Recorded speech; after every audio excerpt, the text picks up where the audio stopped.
Have fun with that one. No. Oh, fuck.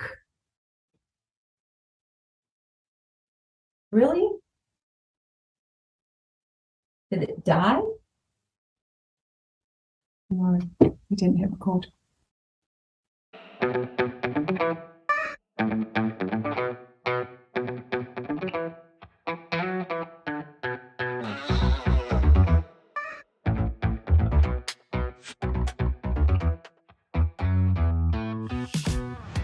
Hello, hello, hello, and welcome to Well Shit. It really is that simple.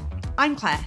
And I'm Serena. On this podcast, we help you to understand about your 12 universal needs, why they are currently not being well met, How to meet them in ways that work for you, and how to consistently do so in quick, easy, and simple ways that fit seamlessly into your life. We'll also help you to understand how doing so will have a positive ripple effect in literally every area of your life. If you like what you hear, sign up for more support with meeting your needs with your weekly Universal Needs notes at theuniversalneeds.com. And enjoy the show. Hello, hello, hello. Hey, everyone. So this episode is going to be a little bit different because we realized, as sometimes has happened in the past, we just finished recording our the last episode of our holiday series, which is about the new year and how to start the new year filled up. And both of us looked at each other afterwards and went, oh my God, that's not where I thought that was going to go. That was amazing. I'm really pleased with it. And then we looked down and we had not hit record on our audio recorder. I thought we were past this. You and me both. So we were kind of in shock for a moment because it was such a good episode and we felt like it was exactly what it needed to be for that.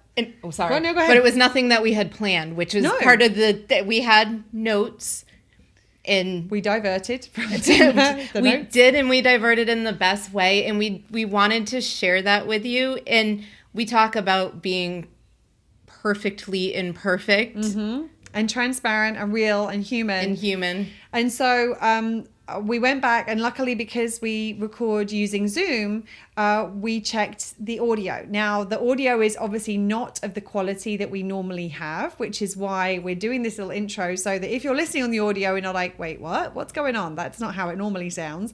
You understand why. So we decided to make a call, and we were going to re-record. We basically made the decision we were going to re-record tomorrow morning. And then I was like, what if there is audio there? And the truth is, I think that we've come to the conclusion that having a less quality, having the audio at a slightly lower quality, but keeping the quality of the content that we just shared was more important. And this is just one of those examples of where we are human and where we fuck up and make mistakes. And, we don't want our mistake to cost you the experience of listening to the episode that we just recorded, because I got to be honest, there are so many times in my life where I would have needed to hear what we just recorded, right? Yeah. And I mean, even us sitting here, like talking about it, we needed to talk about it, right, and to hope that we capture it again. Yeah. We're just going to give you what we know worked the first time. So yeah, as I said, the audio is not as good quality as normally it would be. I will do whatever I can in editing to try and make it a little bit better, but it's not going to be, and it's not going to be as good quality as you're hearing right now, because we now do have the audio on. We have checked that. Yes, the lights are double, triple, and quadruple checked. I thought we've been so good at on both of us checking every time we do it. So yeah, it was just one of those things. So we hope that you enjoy the episode even as is. And we would love to actually hear your feedback. Like, what do you think about this? Would you have rather us re-recorded it? Would you have rather us go ahead like this? We're kind of curious to see what you think as well. So this is our little intro to. You'll see, like we're wearing different tops. Like we're actually on our way out of the door, but we were like, let's stop and capture this, share the fact that we are human and we make mistakes. And so this is an important episode, and we didn't want to try to. We've done it before where we've tried to re-record it, and afterwards we're like, we got some of it in, but we didn't really capture everything. So thank you for allowing us to be human, and for being on this journey with us. And we hope you enjoy the episode. Hello, hello, hello. Hey, everyone. So today it is Boxing Day. which doesn't mean anything to most people, but I'm from the UK, and so we are actually going live on Boxing Day, which is kind of part of the holiday season. But more importantly, now we are kind of on the other side. Well, we're kind of in the middle of it still in the UK, but most of us are now on the other side of the kind of peak, one of the peaks of the celebration, but we have another one on the horizon. Happy New Year. Well, happy nearly New Year. Nearly New Year.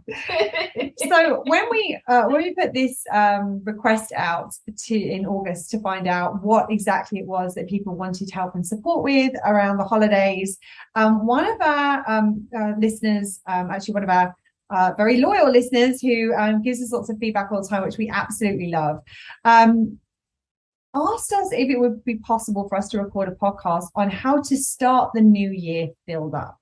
And we thought this was a really important thing because, and this is also part of the reason that we made these episodes available on Patreon earlier in the year, so that you could prepare for the festive season ahead of actually getting into it. Because we knew obviously that you've only got a few days now between now and New Year's Eve. So in order to start the new year filled up, you might want to start a little bit earlier than this. But if you haven't, don't worry. We still have some thoughts and ideas and some tips for you right now. So I think that one of the biggest things that is really important when it comes to starting the new year filled up is to do everything possible to avoid draining yourself at the end of the year. And I think that's really what we've been talking about over the last few episodes, is how much of this kind of pressure and expectation means that people, they spend so much energy at the end of the year. And they do things and they're really not taking care of themselves very well. They're really not taking care of their needs. And they're kind of sacrificing, especially their foundation function needs, a lot of like going out late nights, drinking lots, or like going out or staying up late to kind of wrap presents or go Christmas shopping or get onto online shopping or what have you. There's just a lot of extra stuff that most people do at the end of the year. And it causes you to, it's like your phone battery. It's like on an average day, you might only use it for like a fraction of the time. So when it comes to the end of the day, you're down to 60% and you've got to kind of recharge it overnight. Well, it's a little bit like, it's down at like 1%, or actually you've used it so much that there's nothing left in it. And even when you plug it first in, like it doesn't actually start back up because it's so low that you've got so much to recover from before the battery can actually start charging in conjunction with it still operating. And I think that's a good analogy for how most people are at the end of the year. Yes. The answer to that is yes. And I feel like a lot of people, they'll get to the point where it's completely empty. They have to wait a moment before it even turns on so that they can see the charging. And then at like 12%, they're like, gotta take it again. Right. And then at 12%, they're only at 12%. They get to 0, plug it in. All right, well, I got to 30 this time, plug it. Very rarely are people allowing themselves to even get above 50%. Absolutely. Never mind completely resourced. Yeah. And so that's why a lot of the time, like we start the new year feeling pretty empty. So one of the most important things is towards the end of the year, the first thing is to notice and pay attention to anything that might be draining your needs, which is really not necessary and is not serving you in any other way. You want to cut out that shit. Plain and simple. Yeah. You just don't want to be spending time and energy on anything that isn't doing anything for you, but is costing you quite significantly. So that's the first thing. And then take that theory into the next year with you. That's exactly what she just said. The next thing is you want to proactively meet your needs and consistently meet your needs throughout the holiday period. So it reminds me a little bit of when Serena used to go on vacation. So when Serena used to go on vacation, especially when she used to go up and visit her family, what she would do is she would plan her vacation and she would make sure that she had a day when she got back to recover from said vacation in order that she could return to work not completely depleted, I think is the best way of putting it. Mm-hmm. Certainly wasn't refreshed, certainly wasn't fulfilled. But it was like, I'm on 12% basically when I go back into the office. And then we were having a conversation one day. Do you remember what I said to you? What if you did that before you left too? So, well, shit. Doesn't that one make sense? I think that was legitimately one of the well shit moments in terms of our conversations that we were having. 100%. Because I was like, well, I get that what you tend to do is you tend to work yourself into the ground before you go to try and get everything done so you're covered while you're away. Covered, possibly ahead of the game. Very rarely either of those things in reality. And then you used to pack a little close to the wire. You mean the morning of a couple of hours before my flight? There you go. And so there was an element of like normally you would be up really late the night before you would travel. The morning of travel because really late. Right. really late. So, and I remember saying like, what if you, instead of that, most people focus on recovery. It's like, okay, I know I'm going to get drained, so I'm going to recover. What if you did proactive care? What if you proactively took care of your wellness? So before you're going to go into an experience where you are going to have your needs impacted, because you know it's going to happen over the holiday period, your needs are going to get impacted. You're going to be drained because you're using time and energy and all these sorts of things. What if you built your resources before you went in that first thing? So proactively meet your needs and then consistently meet your needs throughout that period of time. Now, it doesn't mean to say you have to be like, oh my goodness, I've got no time to meet my needs. If so, go back and listen to the episode on I feel like I haven't got time to meet my needs. We have one already. So like that we've already covered. But the key thing is that you don't have to be doing a bunch of stuff. You just need to be taking small amounts of time and doing the things that are high quality in terms of the green spectrum things that are going to meet your needs better in that period of time, so that you start off with your needs met. And then as you go through and your needs go down, meeting them a bit more, goes down, meeting them a bit more, going down, meeting them a bit more. So it's like you create some kind of sustainability in terms of your needs over that period of time. And I want to say that we're not talking about like 100% all the time. Like sometimes it's, you're at 60, you go down to 40, and then you're like, all right, well, I'm at 45 because I met them. And I mean, ideally, we want to get to 100, but don't even back to 60 or even 50. Like we'll take what we can get, but anything is better than nothing when it comes to meeting your needs. And the more that we do it, the more fulfilled we are, the more resourced we are. So we like to get into that practice of, ooh, this feels good. Ooh, that feels good. Ooh, that feels better. Ooh, I want to do more of that. And it starts the cycle of meeting your needs. Absolutely. And one of the ways in which we suggest you focus on meeting your needs over the holiday period is boundaries. I love that worked. Like sometimes I do that and there's the pause. And there wasn't, so it was awesome. Mm-hmm. Yes. We're on it. Love boundaries. So it's all about boundaries. So this is about not just boundaries with others. It is also about boundaries with yourself, setting yourself boundaries in terms of time boundaries, in terms of space boundaries. Like, where do I need a little bit of space? Where do I need a little bit of time?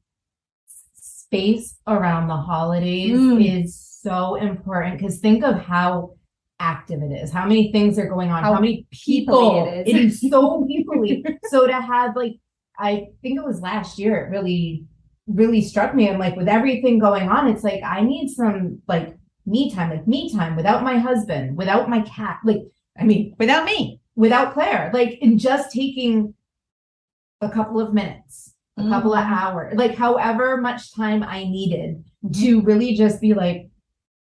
And also how much time you had within the context of the other stuff that you were going on. It's like, it might have been like, I need a couple of hours. I've got 15 minutes. I'm taking my 15 minutes. Yeah, absolutely. Yep. So it's like giving yourself boundaries and honoring your boundaries yourself, as well as setting boundaries with other people. We've talked a bit about setting boundaries in the earlier episodes of this series, where we looked at about the breaking the cookie cutter mold and those sorts of things. We talked about boundaries with others. So we've already spoken about that, but we haven't really talked about how do we set boundaries with ourselves. And when it comes to setting boundaries with ourselves, we want to set ourselves up to do it in a way that is going to be easy to follow through with. Now, the challenge that we have with boundaries is if we do not set them objectively, and what I mean by that is outside of the self in some way, and I'll explain what I mean by that in a second. If we just do it in our minds, it's very easy to tweak the boundaries, which isn't actually tweaking them at all. It's crossing them. But because it's like, oh, I just adjusted it slightly, it doesn't really matter. I haven't really crossed the boundaries. It's sort of in the vicinity still. So it's like saying, oh, I'm definitely going to go to bed by 10 o'clock.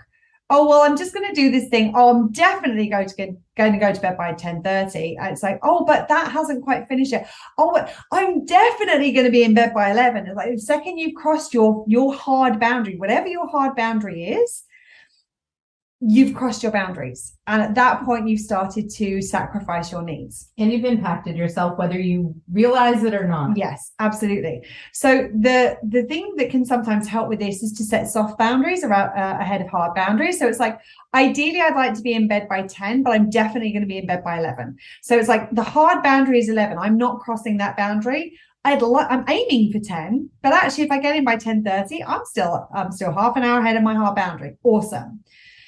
The other thing that you can do is to, when I talked about like setting them objectively, is creating something outside of yourself to act as a reminder of those boundaries. So that could be a calendar reminder. It could be an alarm on your phone, something where there is something outside of yourself going, hello, there's a boundary. Hello, boundary. And you'd be like, boundary. Yes. Okay. And even with that, you can even do it with soft boundaries and hard boundaries. So you can have an alarm for a soft boundary. So that's your reminder of like, okay, you got an hour. That's your final countdown. Whatever you need to do before 11 o'clock, you make sure you get it done. And then you have a different sound for your hard boundary at 11. You set one sound that is always your hard boundary so that whenever you hear that sound, you know it's a non-negotiable. At that point, you drop what you're doing and make sure that you follow what feels right for you. It's important that we talk a lot about honoring what's present at the time and meeting the needs that are present at the time. And there's always nuance to needs. We talk about it all the time. With boundaries, it's really important to remember why you set the boundary in the first place. Because oftentimes we set a boundary for ourselves and it's like, well, I know I need rest. And let's say the holiday season, I know I need rest during the holiday season. And I'm just going to, off the top of my head, have the soft boundary of I would like to take a nap every day because I know getting rest during the holiday season doesn't mean one nap in the month of December. I'm going to pause you right there. I'm going to actually say that my suggestion would be that actually you don't say I'm going to do this every day. You do it on a daily basis. So maybe the soft boundary is I want to have a nap this afternoon because tomorrow you might be in a different place. True. And like we don't want to create, but when we go, I'm trying to do this every day, it puts this kind of pressure on us. Quantitative. And then it can suddenly be like, oh God, I've got to do this every day. And how the hell am I? And it can actually add more stress and can impact your needs even more. So that's just quick little addition. I appreciate that because we're doing our needs practice. Oftentimes, the practice is set up to not have those kind of quantitative. Quantitative. I like mine better. Quantitative. I'm down. Quantitative. I'm in. Done.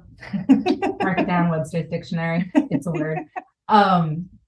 We do this daily, so we are checking in daily. So for me, like to say it, it's easy to think back to old ways of being like, oh, I'm thinking big. I'm thinking the month of December. Yeah.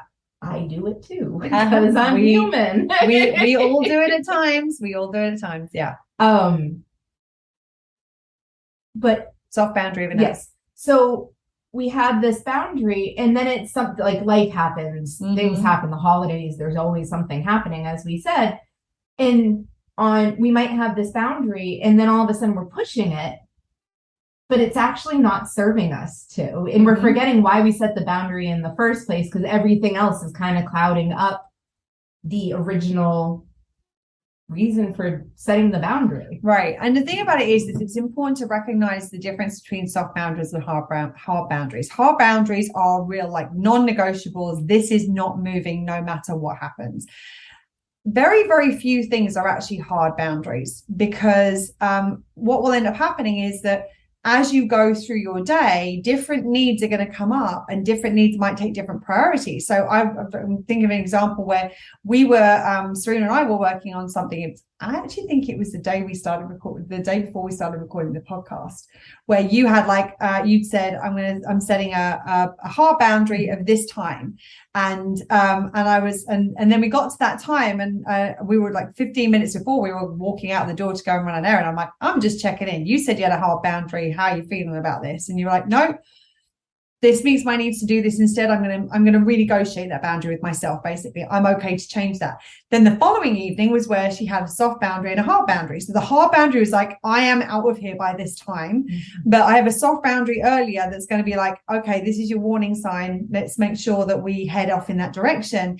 So sometimes it is okay to renegotiate boundaries, but even when we renegotiate them, we really need to be clear about, why are we changing this? What need does it serve to do this?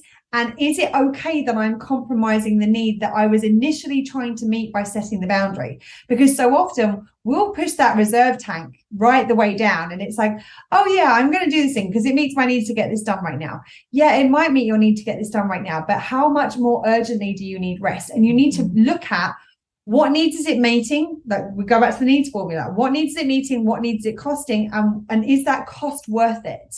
Because when it comes to our foundation function need, the answer is often not. It's not worth it. So what we need to make sure is we're checking in and going, yes, I could do this right now. But the reason, as Serena said, you want to remember the reason you set the boundary in the first place. Why did I set this boundary? I set this boundary because I needed rest. Actually, where am I at in terms of rest? How tired am I right now? Actually, I am really tired. Yeah, okay. It would be a good idea to get this done, but actually I need rest more right now. So it's about this constant checking in about what need do you need most in that moment, and reminding yourself why the boundary is there in the first place, so that you don't compromise needs unintentionally to try to get other needs met. That kind of what you were saying. Sorry, I just realized I kind of jumped in. No, that is what I was saying. You're good at that. So obviously we need to make sure we're proactively meeting our needs. We're meeting our needs consistently throughout. We have boundaries with ourselves and with other people. And then the other thing we need to do is make sure that we take time to meet our needs after too. And this time that we are in right now is the perfect time to do this. We've kind of out of the onslaught of the majority of the holiday stuff, not all of it, but the majority of it's done by this point. And we've got this breathing space. Some of us have this breathing space. There's this gap between here and the next celebration. Now, this period of time, part of the reason we're recording this now is because this is part of my sacred time of the year. Like, I do not work between Christmas and New Year. I take that time off. Part of the reason is it's actually really difficult for me to take time off because of what we do. So those are the few days of the year I know I can take that time off and I know I'll be good. And so that's what I do. I have my little rituals in that period of time. I tend to watch Sherlock because it's one of my favorite shows. And like, go and watch Sherlock. I normally eat all of the food that I bought for Christmas that I haven't eaten over Christmas. So I spend the entire week eating all my leftovers. And I take the time to rest. So frequently what people will do is they will go right the way through the festive season. They'll go right the way up to New Year's Eve. And then they expect to hit the ground running on the 1st of January. And they're like, isn't it supposed to be like New Year energy, blah, blah, blah, yeah. And you're barely like chugging over the finish line of the year that it's like dragging yourself over the finish line. And it's like, oh shit, I'm supposed to be energized for a new year now. I have nothing in me. Think of the shock that does to your system. Yeah. Like, you're in this just swirl of holiday and people and lights and things and sounds and all of this stuff. And then some people do have that little slow period, but a lot of people then see that, you know, if you have a family, like that's right before the kids go back to school and maybe family is coming in or going out, all of these things. And some people don't have the privilege of taking that time to recover either. So it's important to note that. And there are actually a lot of people, especially coming from the hospitality industry, where holidays are a little bit different because you're working like throughout the entire thing, and that might be a busier period. And think of like all of the things that could be happening, and if you don't give yourself a break, expecting yourself to then go into the new year a sometimes, and I would say typically, slower month in comparison to the holiday season before that.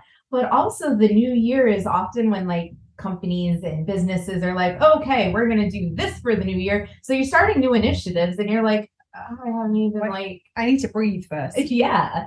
And so even if you don't have time to really fully rest in this period of time, this is the period of time where you want to snatch the moments of rest wherever you can. So it's like 2 minutes here, 2 minutes there, 2 minutes in the other, like looking for ways. And the other thing is that a lot of the time what ends up happening at this time of year is like there's this kind of feeling of the need to entertain children, for example, because you're still often in that break from school period. And actual fact, sometimes they need a lull because there's been all of this activity and stimulation ahead of in sort of the November, December time. Actually, they may need to chill. And actually having a movie day at home on the couch, nothing wrong with doing that. Everything doesn't have to be super kind of planned, organized, active. And yeah, they may still need to go and run out their energy and what have you. Like there's other things that you can do. But there may be actually a case where they may not know that they need it, but they may need a little bit of kind of snuggly, chilled, relaxed downtime. So it's important to make sure that you're not seeing that your child's needs are at odds with yours. Sometimes there may be a way of actually meeting both of them in a fairly kind of complementary way. I was trying to think of the word. I was like, cooperative way? That's not the word I'm looking for. I mean, make nap time fun. Want to build a fort? Cool, build a fort and we're going to take a nap. Absolutely. Like kind of create, we talked about creating in the last episode, but creating the ways to meet the needs that may be a little different than most people, you might not have the capacity to build a fort, but let's put the pillows on the floor and let's lay on the floor, making it a little different, a little bit more fun. If there's a challenge in especially like the child aspect, or even for yourself, like maybe I can't do it this way, I'm going to do it this way. Well, it's funny because I was like, I don't know, I'm pretty sure that this wasn't on a podcast that we discussed this recently. I think this was somebody else. I was like, oh my goodness, I've just suddenly realized my entire childhood was a con. And the person I was with was like, what? And there was this thing that when we went to like children's birthday parties when we were younger, normally full of sugar and numbers. We grew up in the 80s, and lots of like loud, noisy, overstimulated, like bouncy castles or going bowling or what have you. But a lot of the time when there were like home-based parties, there would be party games that we would play. So we would play like musical chairs or musical bumps. I don't really have to have musical bumps here. Musical bumps is like musical chairs without chairs. Basically, you have to just sit on the floor, and it's like whoever sits on the floor last is out. So there was this game, and it's only now, literally in the last couple of weeks as an adult, I'm like, oh, that was a con, the whole thing. There was this game called Sleeping Lions. And the idea was that the kids had to lie down quietly. They weren't allowed to move. They weren't allowed to make a noise. And if you made a move or you made some noise, you were out. It was basically a break for the parents from all of the stimulation and noise and ridiculousness that was happening. I'm like, oh my God, our parents were geniuses. Like that's like basically their way of getting a break. So you can make a game of it. There are there's all kinds of different ways that you could do this same thing where you're going to meet your needs, but you can find a way of making it fun, but still actually meet the needs of the child, even if it's needs that they may be a little resistant to. They're not always on board with the whole let's take a nap thing. So maybe there's a different way of doing it so they can get what they need as well. So there's different ways of approaching this. But I think that one of the things that really kind of struck me about the request that we had for this piece specifically was there was one sentence that kind of jumped out at me from this comment. And that was, especially when there's, so this is like somebody's asked, can we do a piece on how to start the new year filled up? And it was ended with, especially when there's so much pressure to do more and better every year. And I wanted to speak to this. So we kind of covered this a little bit when we were looking at the pressure episode around the holidays. What is pressure? Pressure is normally expectations from other people or from ourselves, and it is normally connected to our value need. The pressure is, I have to do this in order to be good enough. I have to do this in order to be, and it may be I also have to do things to there might be other things, other needs that are up, like our security need might be up, or our love need might be up. Like I have to do this for people to like me or what have you. There's a whole bunch of different versions of it, but quite often the value need is a very prominent one when we are feeling pressure. So this pressure to do more and better every year, I'm going to invite you to ask yourself, where is that pressure coming from? And I'm going to share a little story from my own experience that I don't think I've shared on the podcast before. Many, many years ago, I was on a little retreat day. I was on a retreat week or a few days in one of my favorite places. I was in Glastonbury, and I woke up at 3 o'clock in the morning. I'd just done a clear out of my storage locker, and there are a bunch of crystals I had in there that I really liked, and I thought these had gone missing. Long story short, basically I ended up calling a friend of mine in the US because it was like 3 o'clock in the morning, because I was having this moment. I was having a something I wanted to be witnessed in, let's put it that way. And in the middle of this conversation, I remember having this epiphany. And the epiphany was that I had spent my entire corporate life looking at the next thing and focused on the next thing, the next job, the next promotion, the next pay rise, the next bonus. And every time I was focusing on the next thing, it was because where I was at, and by extension, myself, was not good enough. Like I had to get to the next point. I had to get to the next level. And I was in the middle of a kind of rant about this when I was like, oh my God, I've done the exact same thing with my personal development, personal growth, spiritual journey, which is that I'm constantly looking for the next thing, the next book, the next modality to learn, the next seminar to attend, the next audio to listen to. And I realized that all of this was based on my value need and my not feeling inherently enough. And what I'd done was I'd taken one vehicle to try to feel enough, which was my corporate life, and I'd switched vehicles, but I'd taken the exact same approach. And none of that was going to actually help me feel enough, because what I was doing was, by doing that, I was reinforcing the fact that I was not enough. Ooh, she says, hitting the pop shield. I've only done it once today so far. I'm pretty impressed. Did it once this recording? Yeah. This podcast. Sorry. It's all good. Oh my goodness. Way to call you out. Yeah. I mean, like I mind. So anyway, so I realized that all I was doing was I was feeding and I was operating from this never enough thing. Like I was never good enough. I always had to look at the next thing. And the hilarious thing about it, I'm mid rant about this. And I'm like, I just read about this in a book somewhere. And this guy's got a workshop coming up. I'm like, shit, I'm doing it again. Like literally in the moment, I'm literally complaining about this thing that is not healthy for me to, or not supportive and nourishing for me to be doing. I'm literally doing the exact same thing, which I'm looking for the next thing. And so often that pressure to do more, to do better, is based in the feeling that we don't feel enough as we are right now. So I'm going to give you a couple of questions. Like, what if you gave yourself permission to just focus on meeting your needs next year? Now, that's not to say you're not going to do anything, because it meets your needs to do things. But what if you focus on giving yourself permission to meet your needs, that being the priority? What if the objective of your next year was fulfillment of your needs? Not achievement, not acquisition, not perfection, not even progress. Fulfillment of your needs. Which in itself is progress. Exactly. You gave away the ending. You didn't really. You didn't hear that. Spoiler alert. Spoiler alert. I'm so on this one. I'm actually early. I love it. I love it. How would you start the year differently if this were the case? How would you start your year if your focus was the fulfillment of your needs? In creating an experience of being resourced and being filled up, but recognizing that the fulfillment of your needs doesn't require perfection. In fact, it's the opposite thereof. That actually it's okay to be where you're at.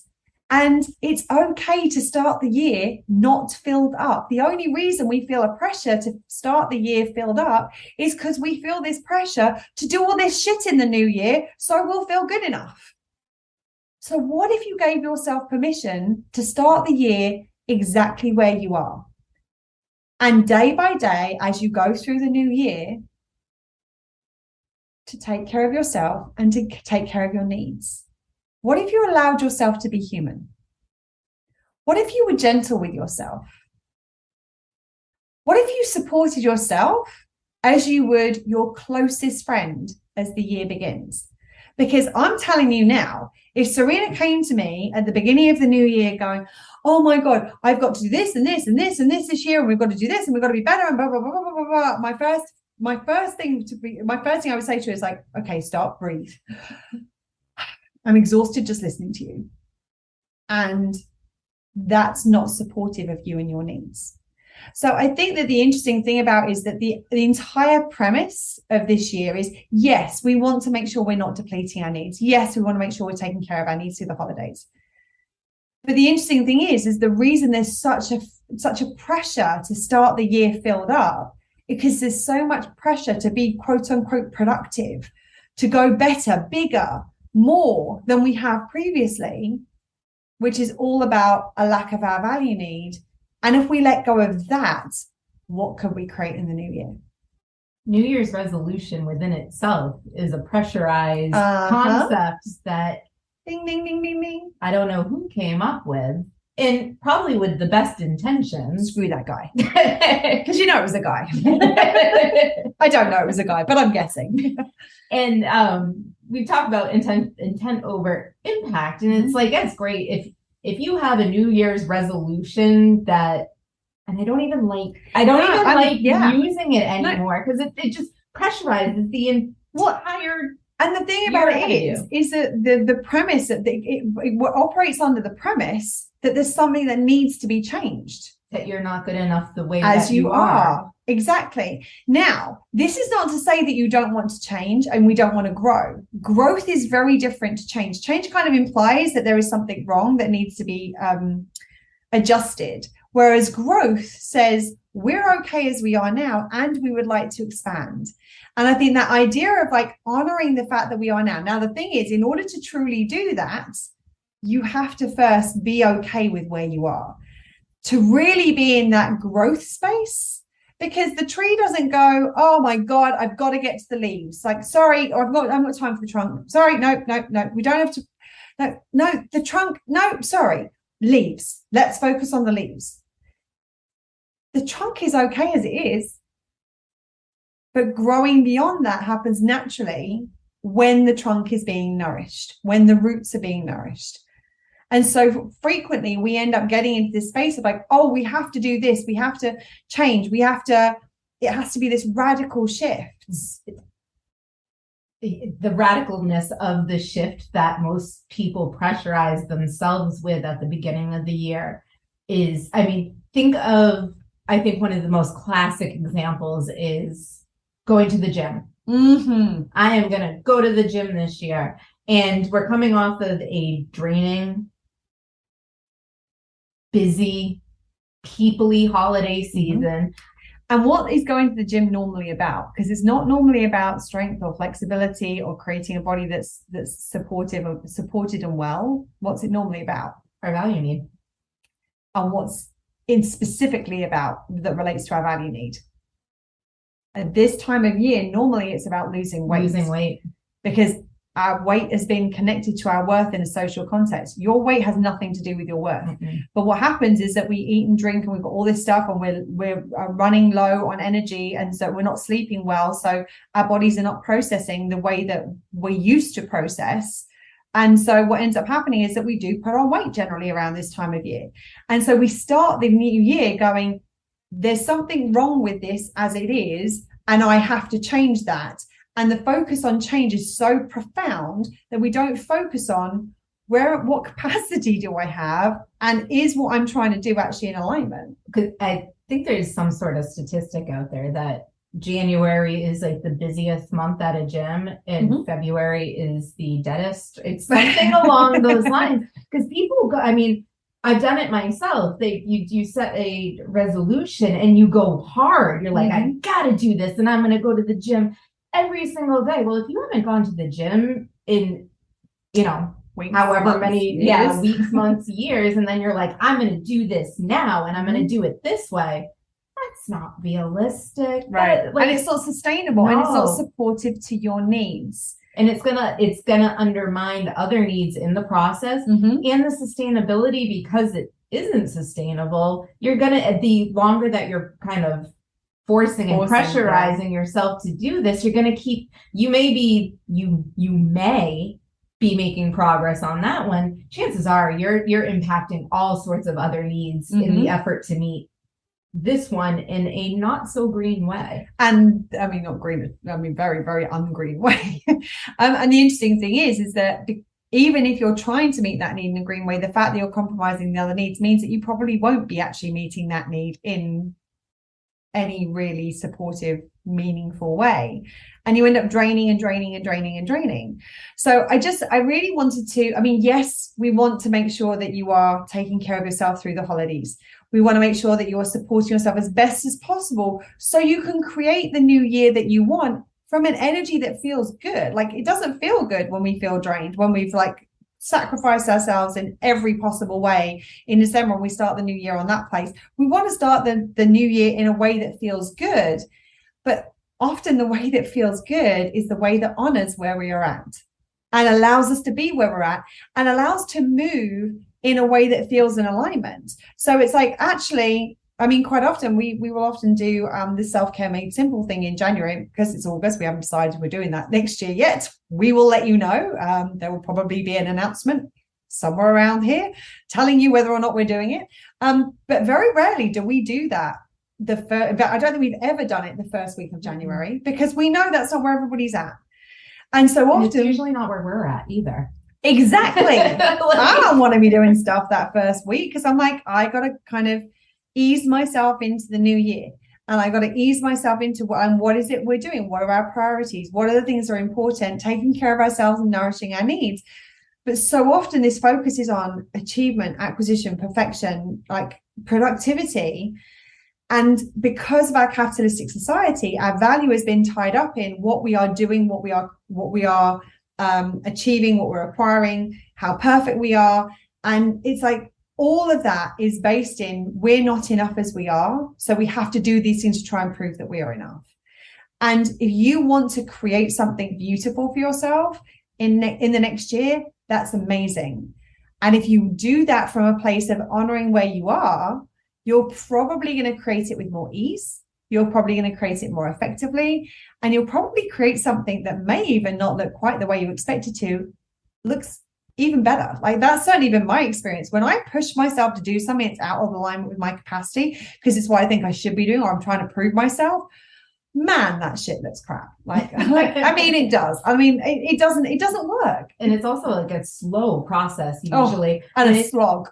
Yes. When you're doing it from a place of where you're currently at, you tend to move quicker. Because if you're trying to skip over some of the things that you're like, oh, no, I'm not this tired. Like, push. Yeah, you're that tired. Yeah. And a lot of the time there's a great quote that I said, I think it's Abraham Lincoln. I said I would check it for another podcast episode, and I completely forgot. I will check, and I will put it underneath here, which is that if someone gives me 4 hours to chop down a tree, I'll spend the first 3 sharpening the axe.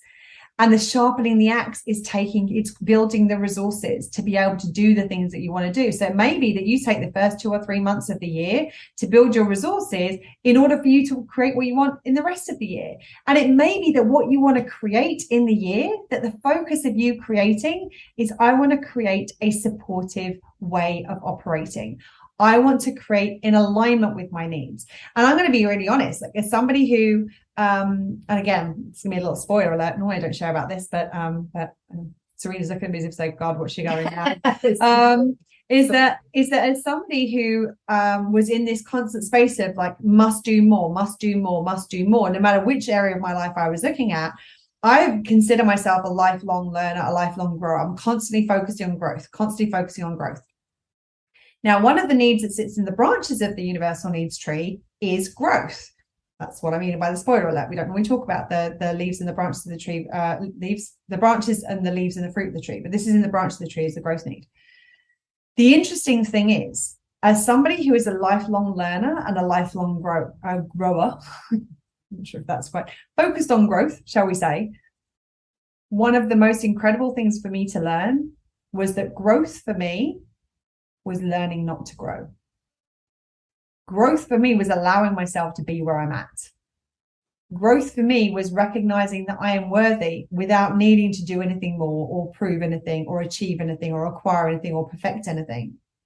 Growth for me was being good with me where I'm at right now.